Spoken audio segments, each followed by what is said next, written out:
হচ্ছে ব্যোমকেশ, একটা ফেলুদা, বাঙালি দুটো মানে খুব জনপ্রিয় ছবি। হ্যাঁ গোয়েন্দা চরিত্র। দুটো ছবির মধ্যে কি প্ল্যানিং, কোনটা দেখা? প্ল্যানিং, ক্রিসমাস প্ল্যানিং বলতে ছবি, এরকম ছবি দেখার তো কোনো প্ল্যানিং নেই। যদি সম্ভব হয় দেখবো। সেক্ষেত্রে কোনটাকে প্রায়োরিটি দেবে? ফেলুদা। ফেলুদা কেন? ব্যোমকেশ হচ্ছে, ফেলুদা কেন প্রিয়? আমি ছোটবেলা থেকে ফেলুদাকে বেশি প্রেফার করি, ওই জন্য ফেলুদা। হ্যাঁ, কারণটা কি? কারণটা ছোটবেলা থেকে বই পড়েছি ফেলুদার, ব্যাস ওইখান থেকে একটা ইচ্ছা আছে। ব্যোমকেশের বই আমি পড়ি না, একটা ইচ্ছার ব্যাপার এটা। আপনার? আমি দুটোই দেখার খুব ইচ্ছা আছে, বাট প্রথম আমি ফেলুদা দেখবো, তারপর ব্যোমকেশ।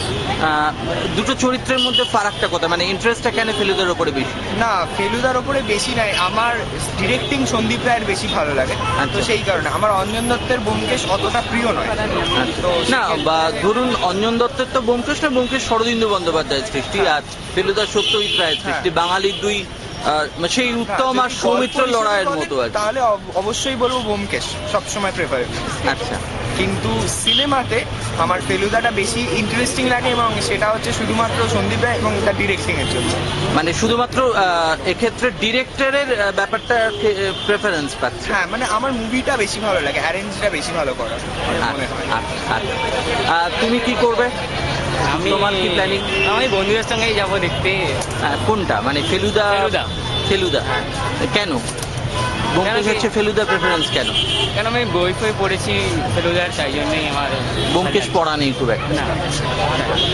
আচ্ছা, একটা জিনিস কি মনে হয়, ধরো আজকে সময় তো অনেক পাল্টে গেছে, ধরো আজকে ফেলুদা যদি আজকের সময় ফেলুদা হতো, তাহলে সেই সময়ের প্রেক্ষাপট বা সেইভাবে যেভাবে গোয়েন্দা তদন্ত বা ইত্যাদি ইত্যাদি বিষয়গুলো, সেগুলো কি অনেক বদলে যেত মনে হয়?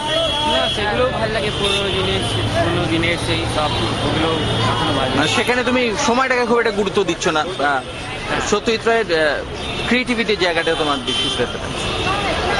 কোনটাকে প্রেফারেন্স দেবে? ফেলুদা দেখার ইচ্ছা আছে। ফেলুদা দেখার ইচ্ছে আছে, কেন? কারণটা কি? কারণটা ওই এন্টারটেনমেন্টটা খুব ভালো লাগে। ধরো ফেলুদাও একটা গোয়েন্দা চরিত্র, বাঙালির প্রিয় গোয়েন্দা চরিত্র, আবার ব্যোমকেশও খুব প্রিয় একটা গোয়েন্দা চরিত্র। ফেলুদা ব্যোমকেশ দুটোই পড়েছো তুমি? না, পড়া নেই। আর সেক্ষেত্রে তুমি প্রেফারেন্সটা কি কারণে দিচ্ছ, যে একটা সন্দীপ রায়ের ডিরেকশন, একটা অঞ্জন দত্তের ডিরেকশন, এই দিক থেকে কি, না অন্য, নাকি সত্যজিৎ রায়ের ছাপটা দেখার জন্য? আমি সত্যজিৎ রায়ের ছাত্র দেখার জন্য সিনেমা ভালো লাগে। আচ্ছা আচ্ছা, সেই দিক থেকেই ফেলুদা তোমার প্রিয়। ফেলুদার আগের কোনো ছবি দেখেছো?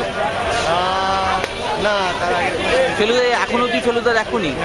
এই প্রথম দেখবে?